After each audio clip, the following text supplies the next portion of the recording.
This song is called Pananalig Ko, an original composition of Miss Angelica Dorte. Hope you like it all.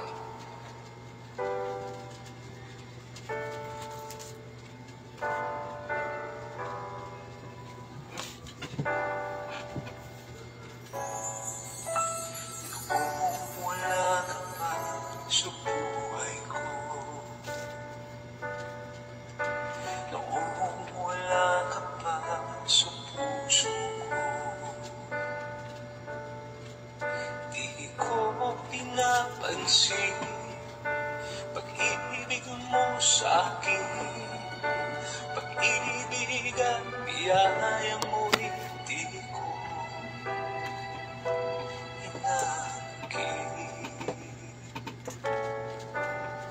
buhay sa kasalanan ang puso ko. Pag-ibig ko'y hindi ilan sa'yo. Mahina sa puso ang pagkatao ko. Pananalig ko sa iyo'y hindi siniseryoso.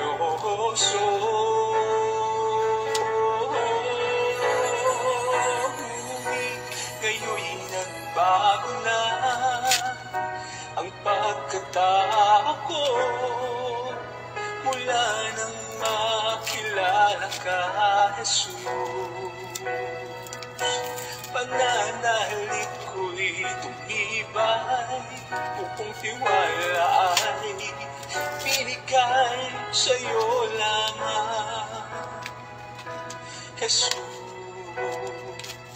pananalig ko.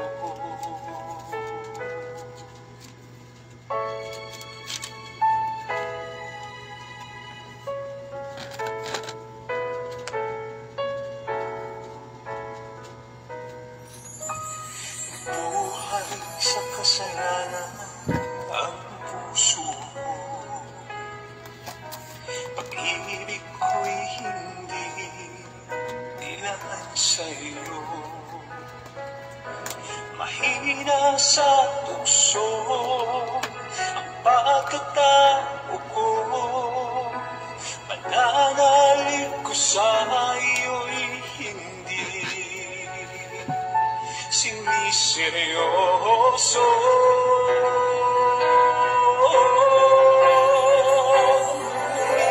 Ngayon'y nagbago na ang pagkatao ko.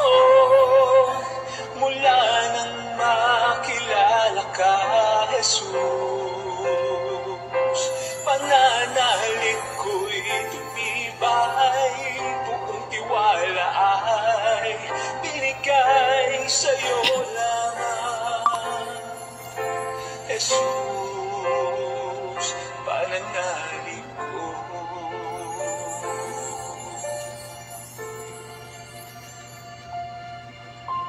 Sa'yo lamang, Jesus,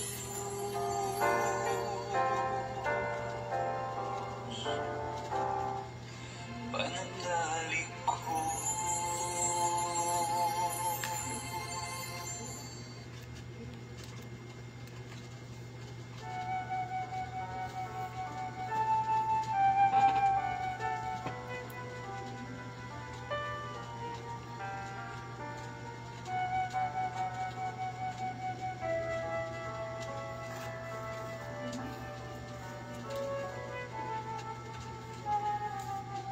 Sa ngalan ng Ama at ng Anak at ng Espiritu Santo. Amen. Purihin ka, amang Diyos na makapangyarihan sa lahat. Marami pong salamat sa pagkakataong ipinagkakaloob mo sa amin upang sa oras na ito, sa araw na ito, ay makatanggap kami ng pinakamahalagang biyaya mula sa iyo. At iyan ay ang kapangyarihan ng iyong mga salita, ang mabuting balita. Ngunit hayaan mo muna kaming lumapit sa iyo na may kababaang loob at humingi ng kapatawaran sa aming mga pagkukulang, sa aming mga kasalanan. Muli, Ama, ang iyong lingkod ay lumalapit at humihingi ng paglilinis sa aking isipan. Gamitin mo lamang ako bilang instrumento sa pagpapahayag ng iyong mabuting balita. Kasama po si Brother Alejandro, Brother Toti. Kami po ay pagkalinisin ng Panginoon. Bigyan mo kami ng isang karunungang katulad ng kay Haring Salomon at kababaang loob katulad ng sa Panginoong Jesus. Linisin mo po ang aming mga karumihan upang sa ganon, ang kapuspusan ng Banal na Espiritu ay sumaamin. Hindi ang kalooban namin, kundi ang kalooban mo, Panginoon, ang makapangyari. Itago mo kami sa iyong liwanag, ang prophetic voice mo, Lord, ang marinig ng bawat isa. Ngayon din ang panalangin namin sa makakarinig ng Saturday Gospel. Lord, magkaroon sana ng desire ng bawat isa na makapag-ugnayan spirit to spirit, na mabusog kami sa iyong mabuting balita bilang pagkain namin spiritual. At anong po man ang mga pwede maging hadlang sa Facebook Live dito, sa pangalan mo, Panginoong Hesus, ay kinakast out ko upang sa ganon maghari lamang ang kapayapaan, ang pag-asa, ang pag-ibig mula sa iyong mga salita. Come, Holy Spirit, we need you, and come, Holy Spirit, we pray. Patid namin, tanggap namin, nananalig kami, na sa oras na ito, ang Banal na Espiritu ay naririto. Gabayan mo kami. Ano man ang mensahe na magmula sa Panginoon, tumubuto sa aming puso, maisabuhay namin at maibahagi namin sa iba. Napakabuti mo, Panginoon, na kahit sa social media, ginagamit mo upang iparating ang pagkaing spiritual na mas kailangan namin sa bawat araw. Maraming salamat sa mga biyaya sa pagliligtas sa araw na ito. Ikaw ang may taas at mabigyan ng papuri. Ang lahat ng ito ay dalangin ko po sa iyo, dakilang Ama, sa pangalan ng iyong bugtong na anak, Panginoong Hesus, kaisa ng Espiritu Santo. Amen.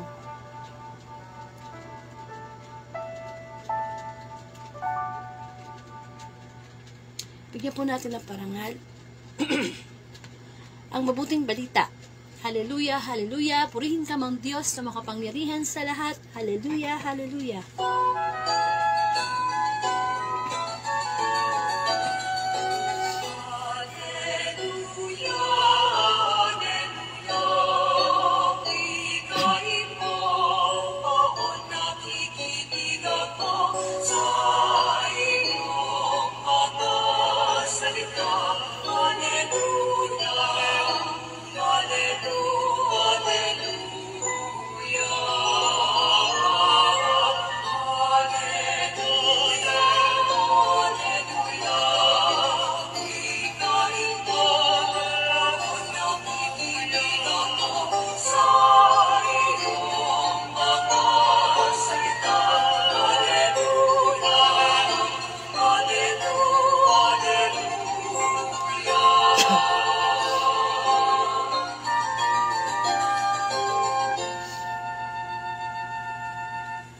Mabuting balita ng Panginoon ayon kay San Lucas. Papuri sa iyo, Panginoon. Ang pagtawag kay Levi. Pagkatapos nito'y lumabas si Jesus. Nakita niya ang isang publikano nagngangalang Levi, nakaupo sa paningilan ng buwis. Sinabi sa kanya ni Jesus, "Sumunod ka sa akin." Tumindig si Levi, iniwan ang lahat at sumunod kay Jesus. Si Jesus ay hinandugan ni Levi ng isang malaking piging sa kanyang bahay. Nakasalo niya roon ang mga publikano at iba pang mga tao. Nagbulong-bulungan ang mga Pariseyo at ang kanilang mga kasamang eskriba. Sinabi nila sa mga alagad ni Jesus, "Bakit kayo kumakain at umiinom na kasalo ng mga publikano at ng mga makasalanan?" Sinagot siya ni Jesus, "Hindi nangangailangan ng manggagamot ang walang sakit, kundi ang may sakit. Naparito ako, hindi upang tawagin ang mga matuwid, kundi ang mga makasalanan upang magsisi. Mga kapatid, ang mabuting balita ng ating kaligtasan. Pinupuri ka namin, Panginoong Hesukristo. Amen. Welcome po sa Word of God, Daily Gospel, at sumayin niyo po ang kapayapaan ng ating Diyos na buhay. Salamat. Ilang oras na lang, matatapos na ang February 17, 2024. At ang Saturday Gospel po, ang ating bibigyan ng reflection sa tulong po ng banal na Espiritu. At yun nga po, ang pagbasa natin ay nagmula kay San Lucas, chapter 5, verses 27 to 32. Saturday Gospel. At magkakaroon po tayo ng guest preacher, si Brother Toti Golinco Jr. o si Brother Alejandro. Kaya lang, wala pa siya. Hindi ko pa siya nakikita sa screen ko, no? Maya-maya siguro, no? Kasi ang usapan talaga namin is 10 o'clock p.m. Kaya lang kanina, nag-chat siya sa akin. Sabi niya, pwede na raw siya nang mas medyo maaga. Ngayon naman, parang siya naman yata hindi available. But anyway, Brother Toti, buksan mo yung aking FB account name para makita mo yung live ko at maipasok kita sa FB live. Ma-add kita. Sa ngayon, hindi ko pa nakikita yung pangalan niya. So, hintayin na lang natin, no? Baka, alam niyo naman, kapag live, minsan ang problema, signal. So, pero cellphone, ha? Brother Toti, cellphone ang gamitin mo, huwag laptop kasi hindi tayo magko-connect kapag laptop ang ginamit mo. Dapat cellphone to cellphone. Ngayon, kung halimbawa laptop yung ginamit ko, ayun, pwedeng laptop, no? Kasi ngayon, cellphone to cellphone tayo, no? So, kung sakaling hindi, teka ha, nagbubukas ako ng ng Facebook account ko sa laptop ko. Kung sakaling hindi siya makapasok, tawagan natin, no? Teka lang. Okay. So, wala pa, no? So habang hinihintay natin teka lang, ha? Habang hinihintay natin si Brother Toti na pumasok sa live, pasalamatan natin ng Diyos kasi ang social media ay ginagamit ng Panginoon para makarating sa bawat tahanan, sa bawat puso nating mga nilikha niya ang mabuting balita everyday. Kailangan sinisik natin yan, no? Yung spirit natin dapat hinahanap ang mabuting balita. Upang sa ganun, alam niyo yun, nabubusog tayo, Nabubusog tayo spiritually. Sa dami ba naman ng pagsubok na hinaharap natin sa buhay, kailangan natin makarinig ng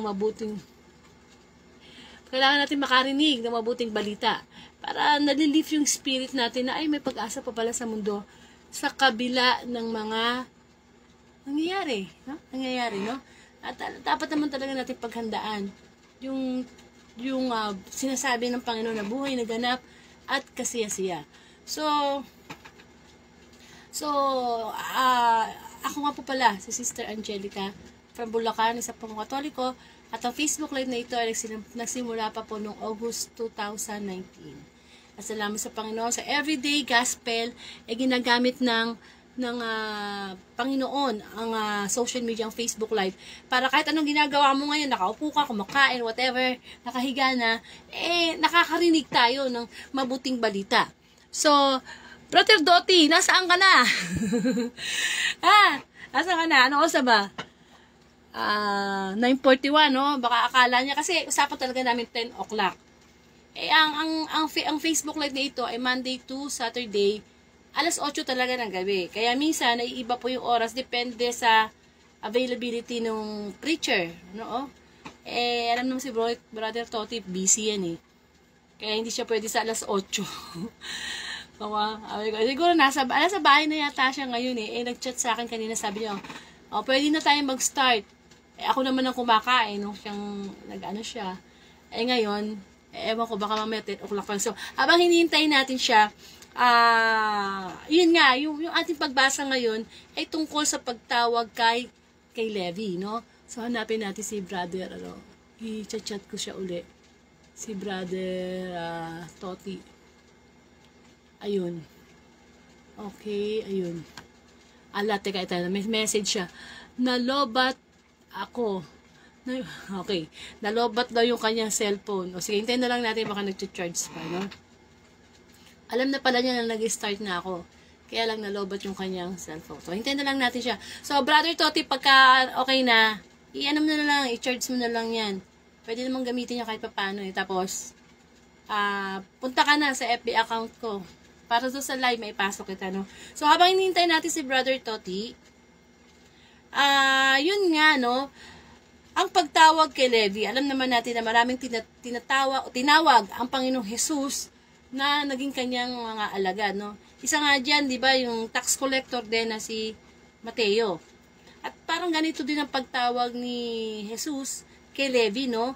Na nakaupo lang siya dun sa paningilan. Tapos, ang sabi ng may instruction ng Panginoong Jesus, sabi niya, sumunod ka sa akin, sabi niya kay Levi. At anong naging reaction ni Levi? Tumindig siya at iniwan niya lahat at sumunod siya sa Panginoong Jesus. Amen. So,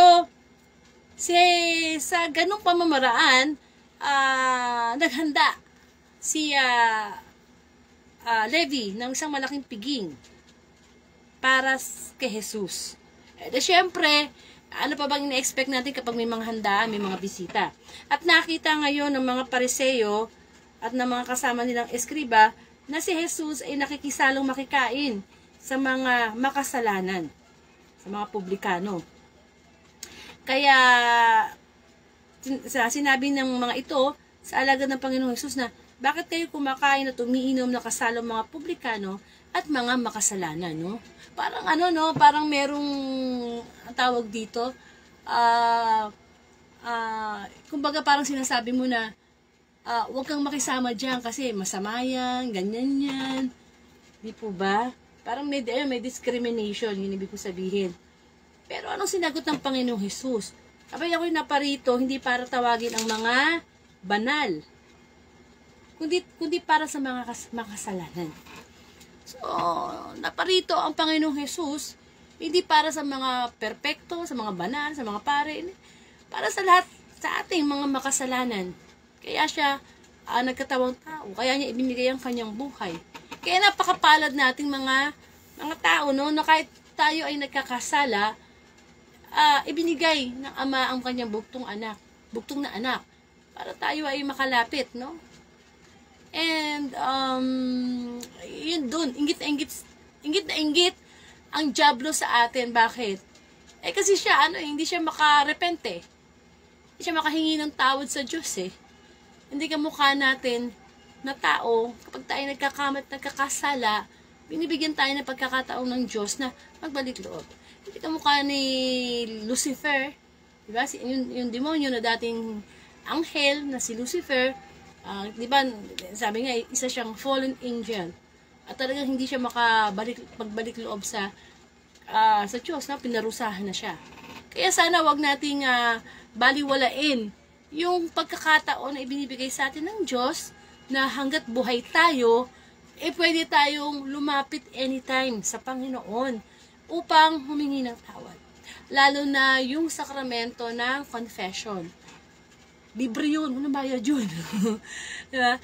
Pwede naman nating yun baka mamaya hinihintay pa natin yung mahal na araw, diba, na meron particular na Thursday, Holy Thursday yata yun, o na mga yung time na maramihang pagkukumpisal. Wag na natin hintayin yun.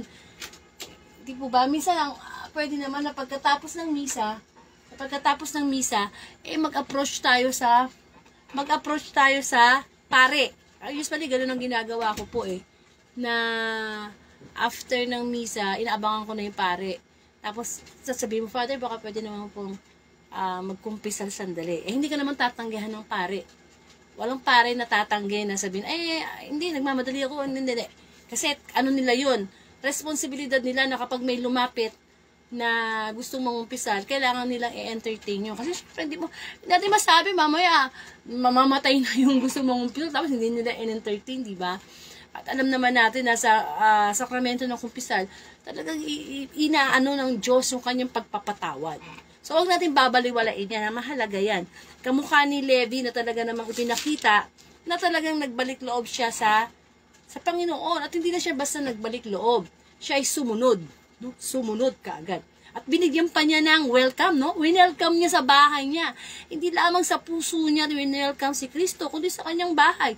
Ipinakita niya sa mga tao na, oh, ito si Kristo. Oh, ini-invite ko siya dito sa bahay namin. Diba? O kaya nga lang, alam naman natin, may mga kontrabida sa kwento, yung mga kung sino pa yung mga mas nakakaalam sa kautusan, mga Pariseo, Eskriba, sila pa yung talagang naghahanap ng butas na maisasabi, no? Dito sa Panginoong Jesus. Parang tinitingnan nila, teka muna. Hindi ba yung si Jesus, nangangaral ng salita ng Diyos? Sinasabing anak siya ng Diyos. Tapos sa mga kasama niya, nakikikain siya, nakikiinom siya, nakikiparty siya sa mga makasalanan.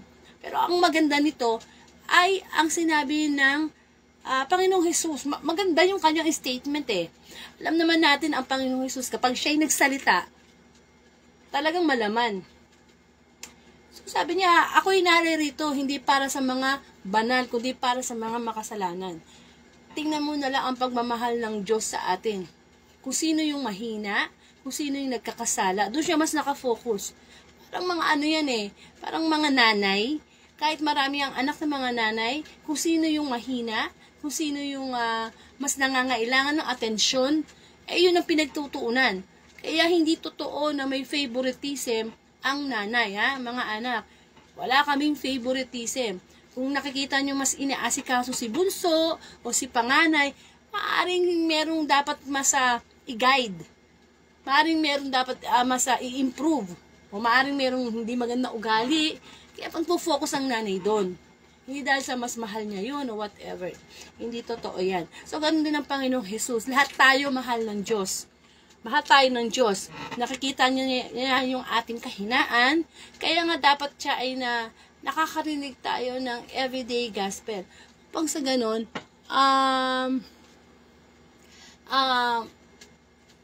mo yun, yung pangangaral ng isang ama sa isang anak. Kasi nga, malalaki na tayo. Iba sa atin, senior na. Alang yung nanay mo at tatay mo magsasalita pa sa'yo tungkol sa salita ng Panginoon. Kaya dapat nagkakaroon tayo ng desire na humanap ng paraan para na, kailangan itong araw na to, itong Saturday Gospel na ito, marinig ko. Kasi pangangaralan na naman ako ng Ama sa Langit. Amen? So kahit alam na natin ang utos ng Diyos, nandun pa rin yung posibilidad na tayo nagkakamali, nagkakasala. So, alam mo yung nire-remind tayo. Kasi dito naman sa Word of God, ito, wala naman ditong patalinuhan eh.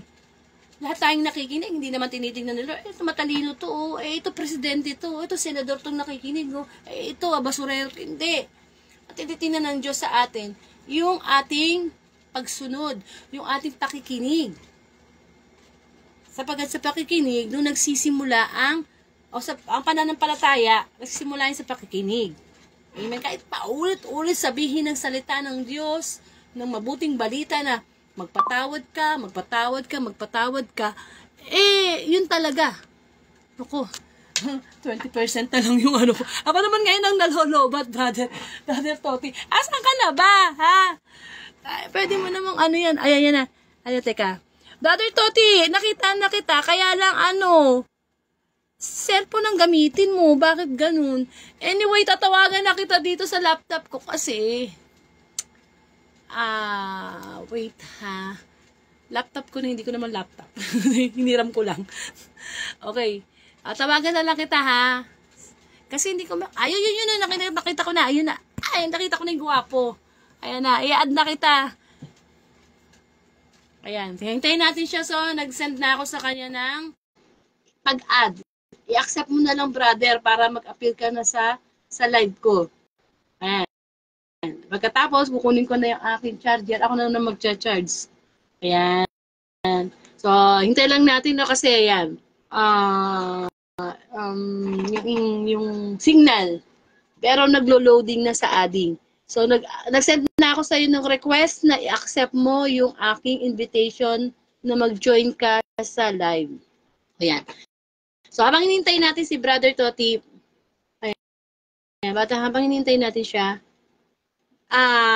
yun na nga yung sinasabi ko na napakabuti ng Diyos. Tinututukan niya tayong mga makasalanan. Kasi gusto niya tayong makasama sa langit, sa buhay na walang hanggan. Amen? So, hina ng signal sa ano. So, try kaya natin dito sa cellphone.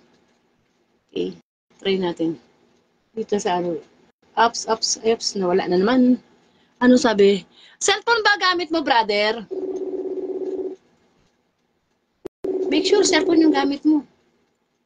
Ayan, tumatawag na ako dito sa ano. Pakisagot na lang. Hello? Ay, magandang gabi, brother. Magandang gabi po, Sister Delica. Pasensya na. Sige, start ka na. Nabasa ko na yung gospel, magbibigay ka na lang ng reflection. Oo, hindi. Ito lang sa ating gospel. Yun ang sinasabi lagi po ni Pope Francis sa atin. Para din sa atin. Who am I to judge? No? Lahat naman tayo, wala po tayo karapatan mag-judge. No? Lahat naman tayo, merong mali. May pagkukulang, may pagkakasala. Opo. Lahat naman, ano. So, bago po natin tingnan yung iba, tingnan mo natin ang ating sarili. Kasi yung mga Pariseyos, sila yung magagaling, sila yung sikat, no? Tinitingnan lang nila lagi yung kanilang sarili. Yung kapwa nila yung mali, ang tinitingnan lagi, pero sila yung mas maraming mali. Mas sila yung may tinatawag na ni Jesus na magpaibabaw.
Sa pang-araw-araw natin po. Minsan, ang hirap iwan yung 3K. Alam mo na ba yung 3K, Sister Angelica? Oo, Angelica, Angel. Diba, yung hirap iwan yung 3K, pero dapat iwan natin ito. Palitan natin ng 1K.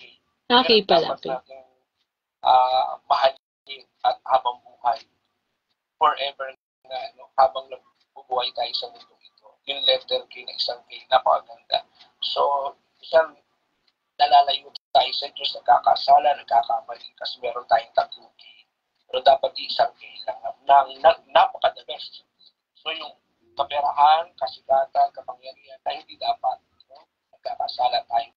Pag minamahal natin, dapat ang tunay na K, dapat si Kristo, para tayo ay mapabuti at makakasama na tayo sa buhay na walang hanggan. Pagbibigyan natin magpapahalaga ang aral ni Kristo, ay makakarating tayo sa buhay na walang hanggan. At magkakaroon tayo ng kapayapaan sa ating buhay. Dito pa lang, pag inuna natin si Kristo, pinabayaan natin lahat at inuna lang si Lord sa ating buhay. Makakaasa tayo, magtatagumpay tayo kasama ang ating pamilya. Amen po. Ganda-ganda, no? Kaya nga sabi po, John po, lagi po nakitandaan, sabi nga, who am I to judge? Nandun din sa Channel 7 yan, di ba? Channel 7, di ba? No judgmental, po tayo kapag-usga. No? At isa yung, ang pinakamaganda rin po, hate the sin,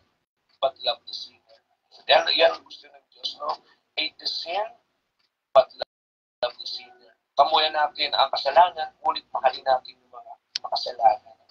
At isa pang mas the best na sinasabi sa atin ng Diyos, huwag natin aalisin lagi yung mercy and compassion, yung habag at yung pagmamalasakit. Katulad ng Panginoon, katulad na nangyari noong 2015, pagpunta nila ni Pope Francis, sinasabi niya rin sa atin na yung mercy and compassion.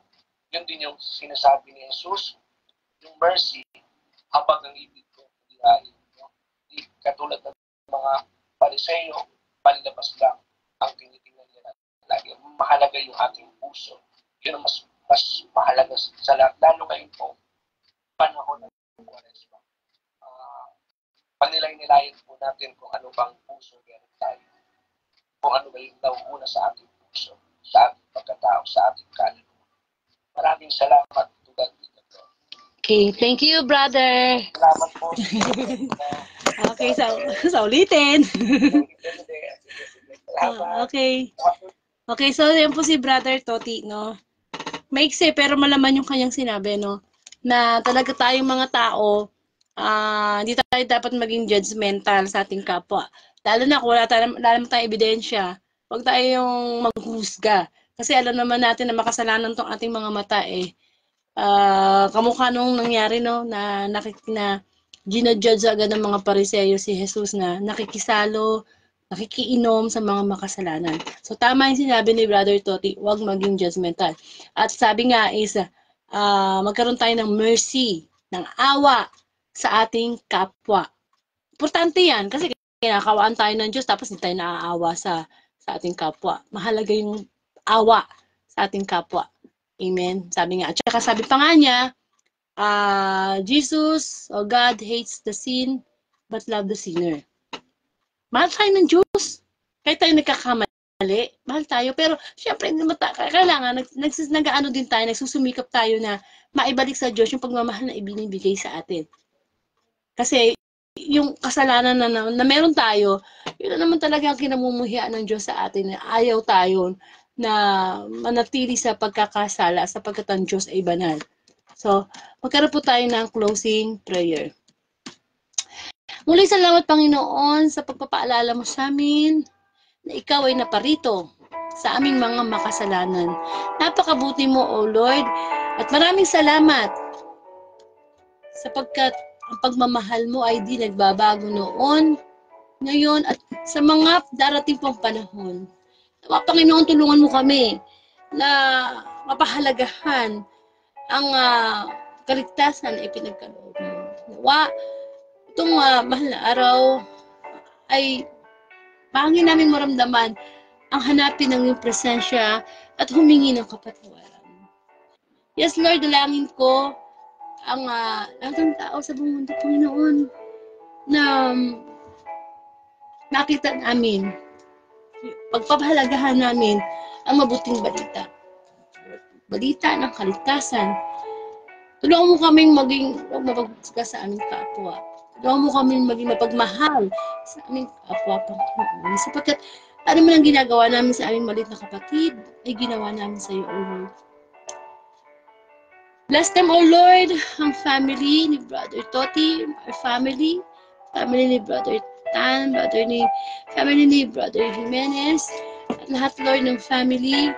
Bless mo, O Lord. Patawaran kami maghusga sa isa't isa. Isa lahat, ikaw maging sentro ng aming pamilya. At lahat ng mga nasa banig ng karamdaman, Panginoon, in Jesus' name, itinataas namin sa iyo, Panginoon. Kagalingan, physical, lalo ng spiritual, ang hinihingi namin sa iyo. And I pray for this Facebook Live, Lord, na patuloy mong gabayan, pagpalain, ang iyong lingkod, nawa makita mo pa rin, higit sa lahat, ang aking pagsusumikap na ikaw ay may pagmalaki sa Facebook ito. At ikaw, Panginoon, ang kailangan namin sa araw-araw, ang spiritual mong pagkain.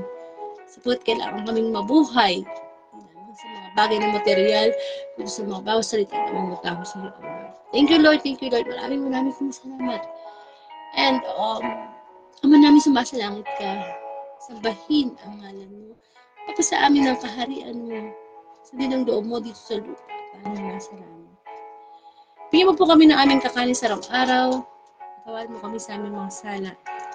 Para ng pagpapatawad namin sa nagkakasala sa amin. At huwag mo kaming pahintulo sa tukso. Inadya mo kami sa lahat ng masama. Amen.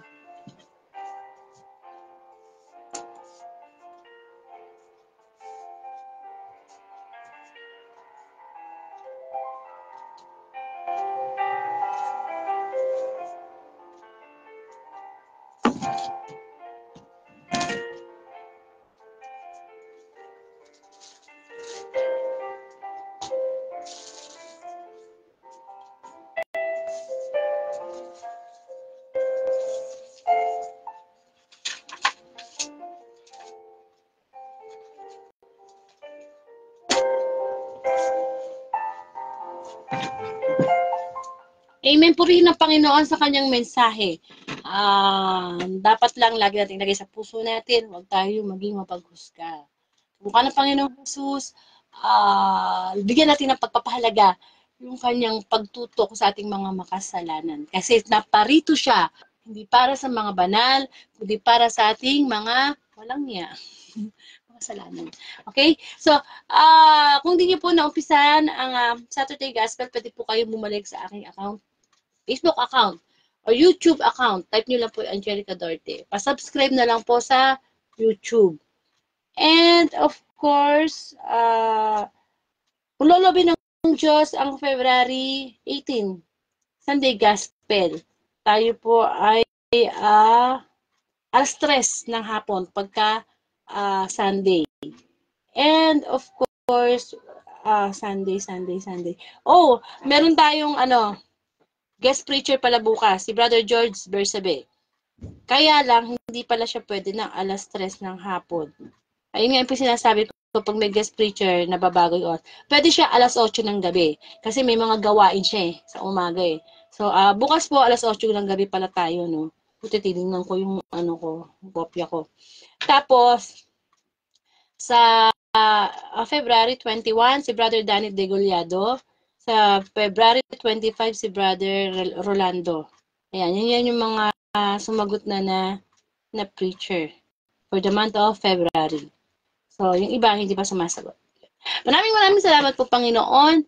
And, of course, the Great Commission from Mateo 29:19. Kaya nga humayo kayo at gawin ninyong alagad ko ang lahat ng bansa. Bautismohan ninyo sila sa ngalan ng Ama at ng Anak at ng Espiritu Santo. Pakishare na lang po itong Saturday Gospel sa inyong timeline o sa inyong group chat para magtulungan po tayo na ipalaganap ang mabuting balita through social media. Mahalaga po yan.